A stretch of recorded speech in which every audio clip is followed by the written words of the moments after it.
Greetings, bonjour, and wagwan, everybody.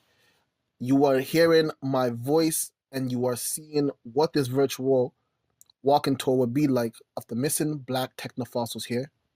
I'd first like to give thanks to the elder who opened this space, and I would like to give thanks to the Goethe Institute along with the Monument Lab, and I would like to give thanks to the Most High and to my ancestors as well, and this is in no particular order. But then lastly, I would like to give thanks to all of you who are here. You could be anywhere, but you are here right now with me virtually.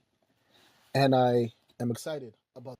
And so we start from the Goethe Institute, and on our first stop, we are going to be checking out a historical monument and site. And so I want to speak to you real quick and just explain to you what this project's all about, because there's so many parts to it, there's so many elements to it, and there's so much to speak about, which is why we're having this unconference event. But essentially, this project is about speaking about the absence of Black representation, the absence and the missing stories. And so I look at monuments as technofossils, and technofossil is a term that is in relation to the Anthropocene, and the Anthropocene is essentially a term used to define how humans have affected the earth. And so technofossil is any human-made artifact made out of any non-natural or human-manipulated materials that will exist beyond a natural human's lifespan. And examples of this is including cement, alloy metals, and plastics. The term also refers to the remains or preservation of technology for the future.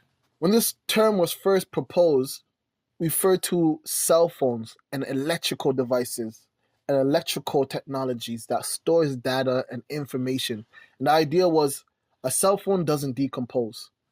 And in 1,000 years from now, someone might be able to find your cell phone and will learn and know everything about you and will understand bits and pieces of your stories because your cell phone contains so much information, and it's a story essentially. And so I'm looking at monuments in the same exact way.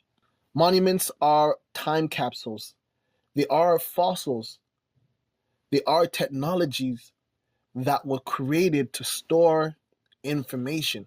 In my understanding of where human civilization came from, and one of the earliest and greatest examples of a civilization that preserved information for the next generation was the ancient Kemet, which is now modern day Egypt. And so this is everything from the Great Pyramids to the Sphinx to obelisk. And from my research, I realized a lot of these practices go even further beyond ancient Kemet. And so I realized that monument making and this idea of technofossils has very much been an embedded African practice. Then this leads to a very particular way at looking at Black people's contribution to Canada as a nation and to the world itself as it relates to humanity. And so I wanted to uncover some of these stories and also challenge some of the stories that already exist. And so right now we are arriving at our first stop, which is the notorious Maisonneuve Monument at Place des Arts. Maisonneuve statue, made in 1893 by Louis-Philippe Herbert. The statue is a tribute to Paul de Chaumardy, Sieur de Maisonneuve, the proclaimed founder of Montreal. The site is known as a place of arms, but it was initially called the place of trade, and it contained an auction block where countless enslaved people were sold along with wood and hay. At the base of the monument is supposed to be other founding figures of Canada. Still absent are the free contracted Africans like Matthew da Costa and his crew, and later enslaved ones who helped Maisonneuve gain indigenous allies and build what would become known as Montreal. Paul de Chaumardy left the colony of New France and returned to France. He brought along a number of undocumented indigenous and African people to be his slaves. There's more information about this story on blacktechnofossils.com. One of my main things about this project is that I wanted it to be as interactive as possible.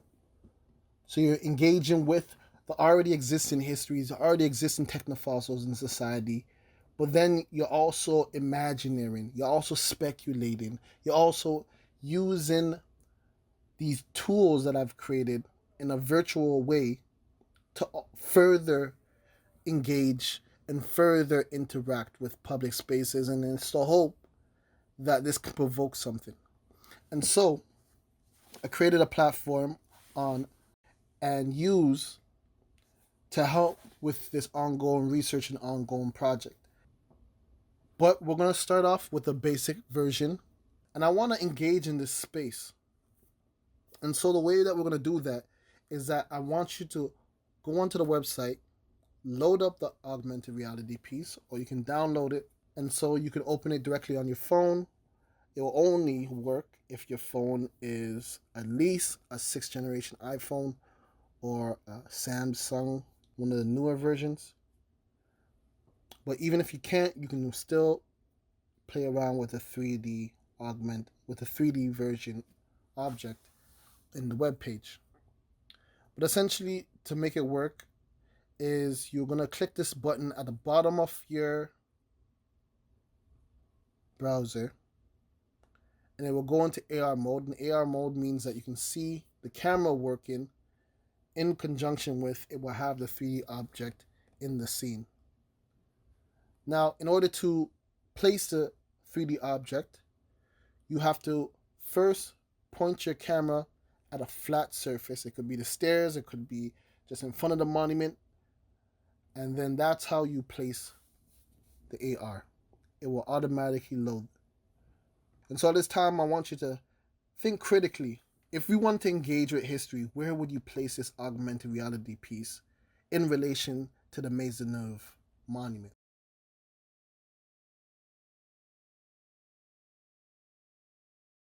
So we're going to move on to our next stop, which is not too far from here. We're going to stay a little bit in Old Montreal because there's so much history here. There's so much to learn here.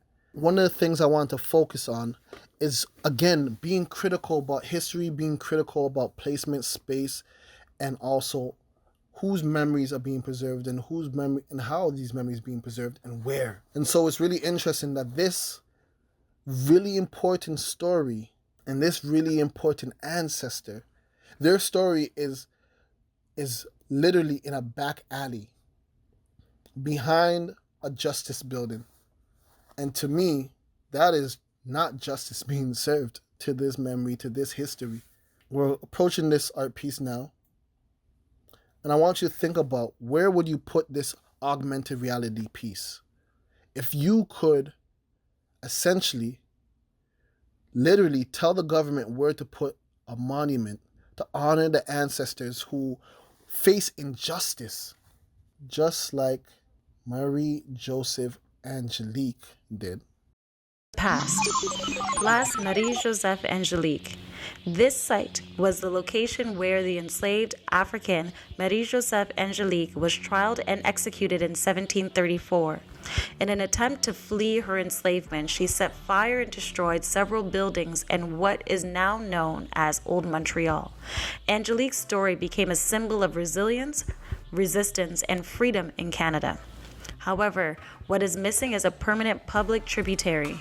This monument tells the story of the existence of the ancestor Marie-Joseph Angelique and her iconic action against injustice. For more information, please visit blacktechnofossils.ca.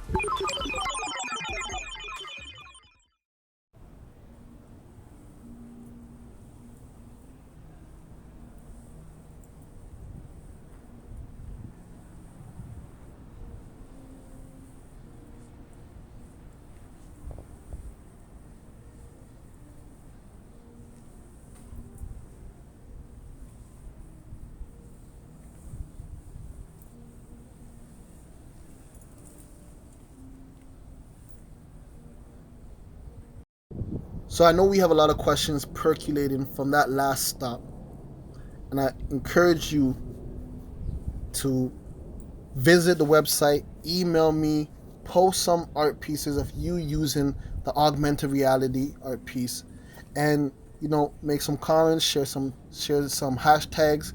using the hashtag BlackTechnoFossil, and I will try my best to repost and share on my platforms as well, along with the website. But I would love to hear critiques. I would love to hear feedback. I would love to hear thoughts. Where people are putting things, where people are placing things, what are the different leaders that people think needs to be highlighted, etc., etc. So as we move on to this next stop, which will be our last stop on this virtual walking tour, I want to again remind folks that this is about critical mass. And I chose this last stop because I wanted to apply a critical lens to it. It was done by a friend of mine who I spoke extensively with about this project, Dominique Deneri. And essentially, I had an issue with this monument because there's so many representations of Toussaint Louverture in Canada alone. He's actually has 4 monuments in Canada by 4 different artists. And essentially, I felt like this contributes to the idea of erasure because there's taking up space that's happening that doesn't allow for Black Canadian stories to be also represented. And so essentially we're going to switch to the second AR for this piece and for this final stop, because I want people to see some leaders that I believe deserves their own monuments or could be represented in my ancestral technofossil art piece. Because the idea is that this AR, this concept of representing African masqueraders would represent as many ancestors as possible in my ideal speculative world. And so, first, we're going to look at some information, learn about this space, have a deeper conversation around these leaders. Parc Toussaint Louverture was named after the Haitian revolutionist. In the 1800s, it was an open field and known as a gathering place for many blacks, especially Alexander Grant, a free-born black writer, business owner, and abolitionist from New York. He moved to the city in 1830 and became the first black person to advertise in Montreal newspapers. As a spokesperson, he drew large crowds on the site to address the issues of the time. On July 23, 1833, Grant and several other black leaders signed a bill to abolish slavery in British colonies such as Canada. It was passed the year later, on August 1, 1834. This legacy is a place to celebrate freedom of Black Canadians by a Black Canadian.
Recognize that shaping the past is to forge the future through casting the mold of the present, which you are doing right now.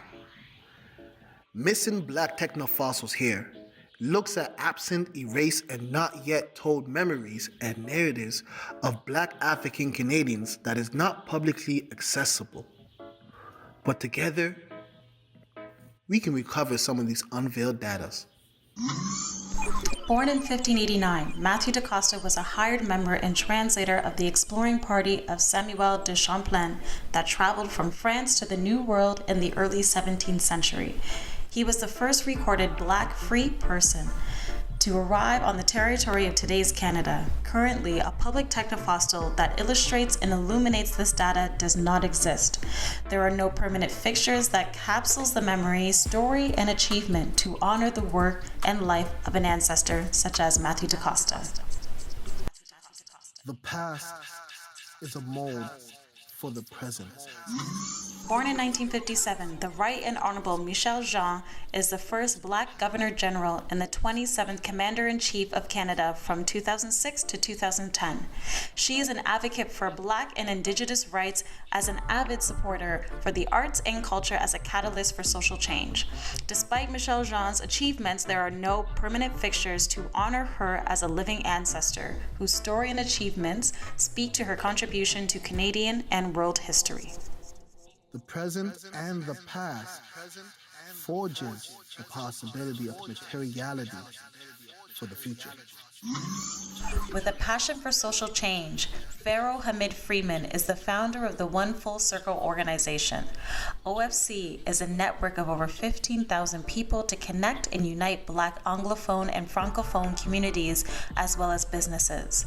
In the future, we hope that there will be a public technofossil or permanent fixture that capsules and illustrates the impact that Freeman has had as a living ancestor on the communities he comes into contact with.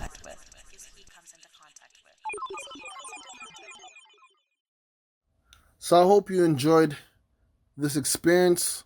Learn about some new ancestors. Learn about new histories, new stories, forgotten, not yet known, maybe known and just disregarded. And I hope this means something to you. And I hope you share this experience with others. I hope you retain this information. And I know I'm full of hope. But essentially, if you have any questions, if you have any comments, again, I want to encourage you to check out the website, Black TECHNOFOSSILS, and engage with the form that's on there to share your feedback, your thoughts, your pictures, your images, or you can use hashtag Black TECHNOFOSSILS and share online.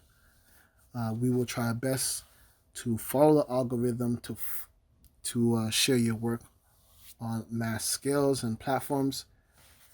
But again, I want to give thanks to Goethe Institute, to Monument Lab, to the ancestors, to the Most High, and to all of you who are out there who engage with this art piece. I am looking forward to hearing more questions from y'all. And if you don't have any questions, I got questions for y'all.